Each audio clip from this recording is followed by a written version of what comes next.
Hello बच्चों, let's see the question. The question says write the converse and contrapositive of each of the following. यहाँ पे हमको statement क्या given है. If a positive integer n is divisible by 9 then the sum of its digits is divisible by 9. अगर कोई positive integer है n, वो divisible है 9 से, तो जो उसके डिजिट का सम होगा वो भी डिविजिबल होगा 9 से.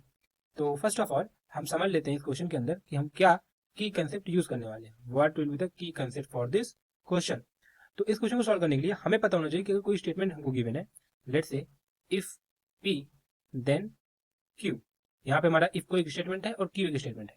अगर ये गिवन है तो अगर कोई कहता है हमसे इसका कन्वर्स और कॉन्ट्रापॉजिटिव लिखो, तो कन्वर्स क्या लिखेंगे हम लोग. इसका ये जाएगा हमारा कन्वर्स. यही जो हमने इफ p q देन लिखा, इसको हम लोग ऐसे भी लिख सकते हैं, p इम्प्लाइज q. तो इसका कन्वर्स क्या होगा हमारा, ये हो जाएगा इफ q देन p. हमने क्या किया, इसको रिवर्स कर दिया. वहीं अगर हमसे कोई कहता है इसका कॉन्ट्रा पॉजिटिव लिखो, तो what will the Contra positive क्या हो जाएगा हमारा. इफ यहाँ पे क्या होगा, हम जो दूसरा वाला स्टेटमेंट था उसको पहले लाएंगे with not sign. If not Q P then this will be, यहाँ पे हो जाएगा हमारा क्यू, क्योंकि दूसरा स्टेटमेंट हमारा क्या था, क्यू था. तो यहाँ हो जाएगा if not Q. Basically not Q मतलब निगेशन ऑफ क्यू की बात कर रहे हैं हम लोग. देन नॉट, यहाँ पे क्या हो जाएगा हमारा पी. ये नॉट क्यू और नॉट पी का मतलब होता है कि हम निगेशन की बात कर रहे हैं. इस बात को ध्यान रखना, नॉट क्यू और नॉट पी का मतलब हम निगेशन की बात कर रहे हैं. अब क्वेश्चन नंबर का स्टेटमेंट गिवन है, if a positive integer n is divisible by 9 then the sum of its digits is divisible by 9. सबसे पहले हम इसका कन्वर्स लिखते हैं. तो इसका कन्वर्स क्या हो जाएगा, हम क्या करेंगे, सेकंड वाले स्टेटमेंट को पहले लिखेंगे. तो ये बन जाएगा if the sum of the digits of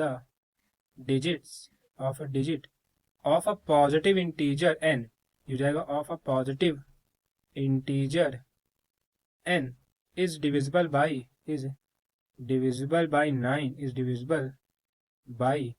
9, then positive integer is divisible by 9. तो यहाँ हो जाएगा then n is divisible by 9. ये हो जाएगा divisible by 9. ये हो गया हमारा कन्वर्स.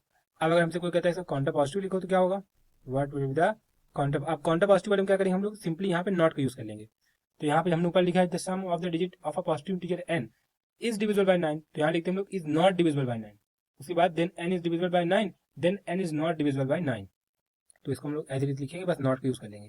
तो हो जाएगा हमारा if the sum of the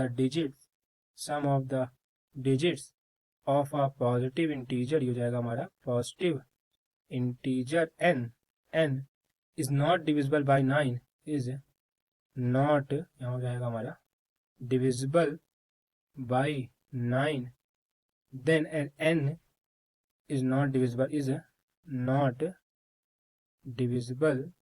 by 9. So this is the final answer to this question. I hope you have understood everything very well. Thank you and all the best.